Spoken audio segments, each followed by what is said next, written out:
我媽不想讓我在北京飄着了，說雖然在北京1年20-30萬賺的還行，但是也沒房沒戶口，這飄着也不是個事兒啊。我說你懂啥呀？人現在都實行旅居了，夏天去哈爾濱，冬天去三亞，人誰再買個房子咱守着一輩子當個房奴啊？我說你這思想簡直是太落後了。我們90後、00後现在都喜歡四海為家。老公被裁员後，家裡所有的開支都壓在我一個人身上。想起剛結婚那時候，他月薪4000多，我3000多，每個月還要還7200的房貸。當時我還懷着孕，日子看着比現在還要緊張。可是我從來沒有焦慮過，可能那個時候年紀小，總覺得外面機會多，只要夫妻一條心，再難的日子慢慢總能熬出頭。轉眼我34歲，老公36歲，早過了可以隨便試錯的年紀。得知裁員消息的那一刻，心裡一下子沉甸甸的。今天正式結束工作，離開了10多年的崗位，20多年的北漂生涯也即將畫上一個句號。現在的心情翻來覆去，用一個詞形容就是五味雜陳。現在卸下扛了半輩子的工作擔子，第一感覺是實打實的輕鬆，可輕鬆底下藏着很深的不甘。在北京扎根半生，房子、京牌車都置辦齊全，唯獨沒能拿下北京戶口，而孩子即将步入初中，教育的抉擇容不得半點遲疑。兜兜轉轉，最後還是選擇打包行囊返鄉。在北京開店，一天能掙多少錢？3月底開始，生意就越來越淡，已經連續7、8天不出攤位費了。昨天聽說一個老朋友要撤攤不幹了，真是惋惜。都是一起並肩作戰的朋友，雖然都是同行，但都沒有惡性競爭過。今天依舊是沒什麼人逛街，我們都開始陪小寶玩。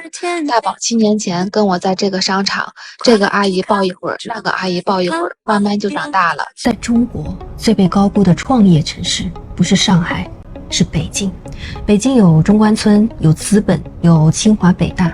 但我問你，你一個普通人，沒背景，沒資源，沒融資，沒有大佬撐腰，你去北京創什麼業？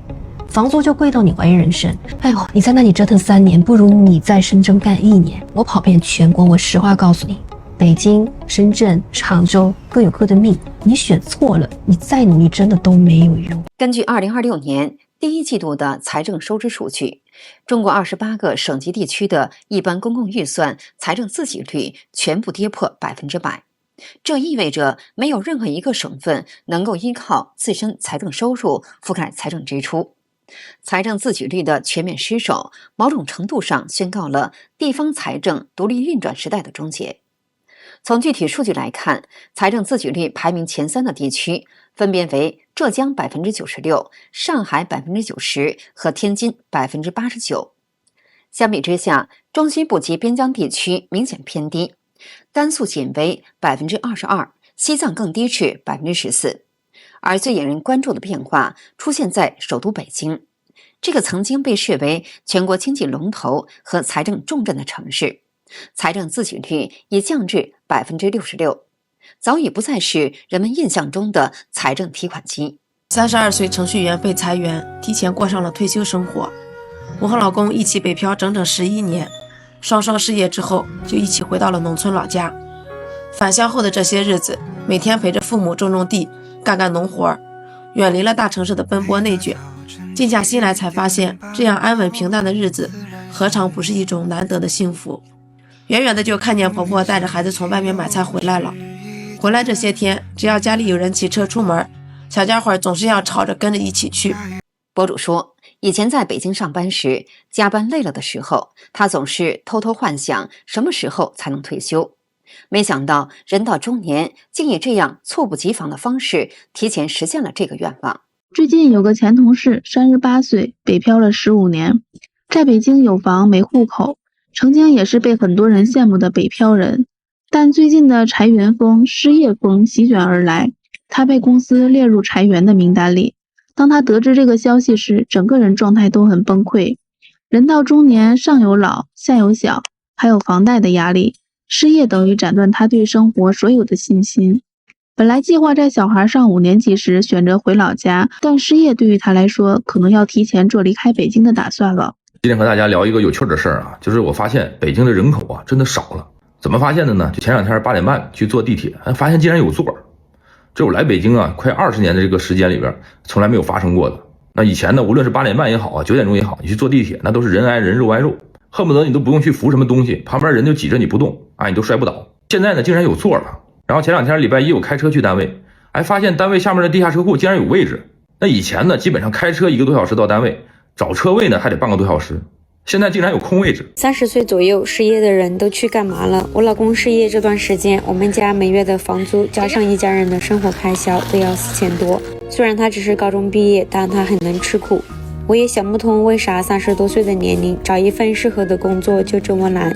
現在擺在我們面前的只有3條路可以選擇。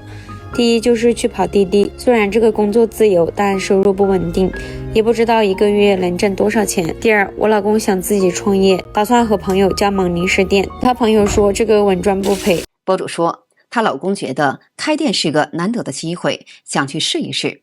可在博主看來，至少得投資幾十萬，風險太大了。如今大環境不好，這時候創業心裡真的沒底。更何況合夥的生意最難做，萬一失敗了，再想翻身就更難了。還有一條路就是進廠學技術，從頭開始。前期工資肯定不高，撐不起家裡的開銷，但等技術學成，就容易找到比較穩定的工作。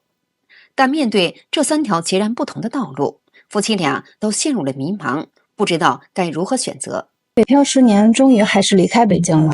我跟老公一個被裁員，一個放棄月入3萬的薪資以及股票期權，主動辭職。你問我為什麼離開北京，大概是想把活着過成生活。今天中午約的物流搬家，早上起床趕緊把床鋪打包一下，早飯就直接點了外賣。這一生最該奮鬥的青春留在了這裡，感謝北京給我們生存的機會，更不曾後悔所選的這條北漂之路。96年獨居女生，在西安互聯網外包公司上班，沒房沒車沒靠山。19年畢業於咸陽師範電氣專業，從軟件測試到 AI 技術支撐，現在1個月幾千塊錢工資。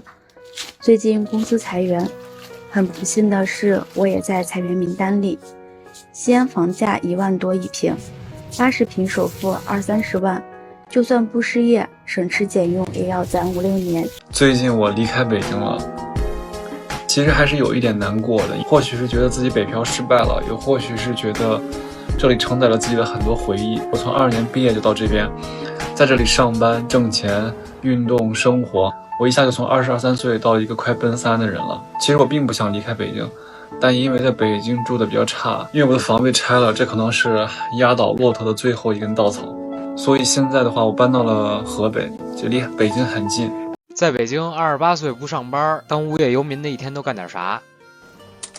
失業1年半，我的生活有了翻天覆地的變化。4年的工作丟了，好了4年的女朋友也黃了，還從100多平的2居室搬到了50平小屋。這幾件事單拎出來哪一件，聽起來都是悲劇，加起來可就不一樣了。真正親身經歷過的人才懂，這種掙脫枷鎖的感覺真的爽飛了。為了對象，再也不用遷就別人的情緒，自己想幹嘛幹嘛，想吃啥吃啥，一個人吃飽全家不餓。今天發工資了，發了7300，裡面有2000多的提成。北漂15年沒結婚，大學畢業後一直在互聯網行業工作。我87年的，40歲了，今年開始轉行，在商場工作，每個月底薪4500。上個月終於還清了房貸，小家不大，只有40平，卻是我穩穩的避風港。現在每月1000多的生活費，包括吃飯的開銷、水電和電話費。今天做個炸雞翅，雞翅先用生抽蠔油醃製一會兒，再下鍋炸至金黃。還清房貸後，感覺生活輕鬆了一些。今天我正式接受了騰訊的 offer， 準備離開北京了。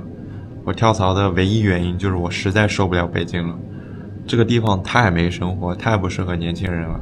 它的核心原因在於北京太大了，像深圳的面積只有北京的1/9，所以這就造成一個什麼結果呢？就是你不管想去哪裡玩也好，辦事也好，都特別遠。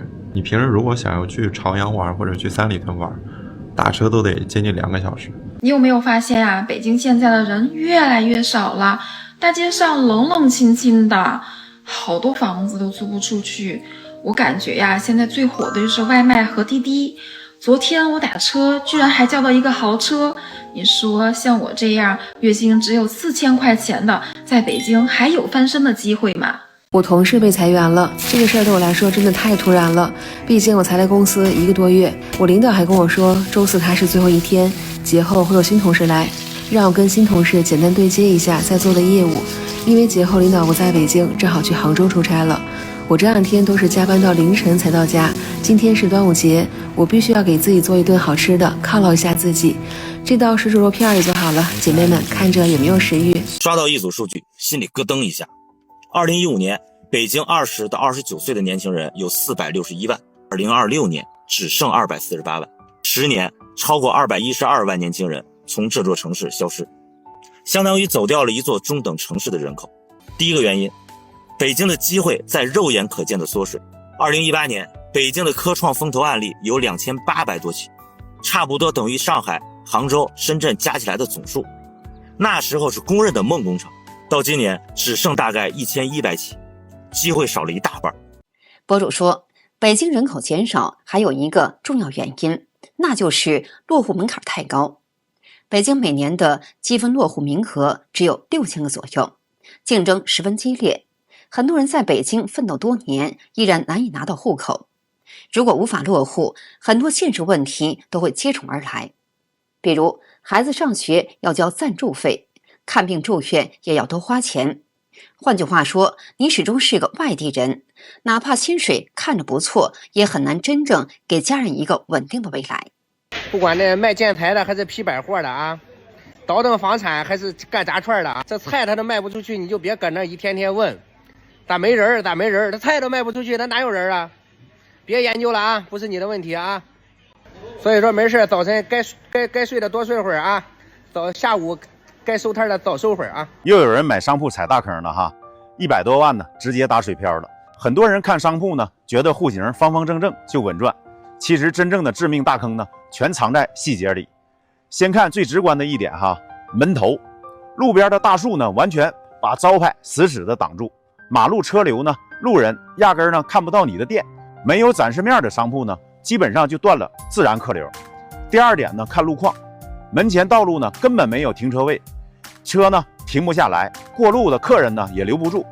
博主說，很多小區看起來高樓林立，住戶眾多，但小區主要的出入口並不在商鋪所在的一側，業主日常進出根本不會經過這些商鋪，看似背靠大型社區，實際上卻很難獲得穩定的人流。另外，有些小區雖然規模不小，但當初買房的大多是投資客，自住率很低，入住速度也十分緩慢。表面上看是成熟社區，實際上人氣不足，消費需求有限。這樣的商鋪看着熱鬧，經營起來卻未必有生意，因此也要格外謹慎，盡量避開。過去20年，地方政府的財政收入很大程度上依賴2大來源：稅收和土地出讓。房地產市場繁榮時期，土地財政曾為地方政府提供源源不斷的資金支持。然而，隨着房地產市場持續調整，土地出讓收入大幅縮水，許多地方賴以支撐財政運轉的重要支柱開始動搖。與此同時，地方政府承擔的支出壓力卻並未減少。2026年第一季度的財政收支數據像一面鏡子，照出了地方財政的真實體色。各地不得不直面一個無法回避的現實，那個依靠土地紅利與高速增長支撐的黃金時代已經終結，普通百姓恐怕要做好過緊日子的準備了。好的，今天就跟大家聊到這裡，請記得點讚、訂閱、留言並分享給您的朋友，感謝您的支持，我們下期節目再見。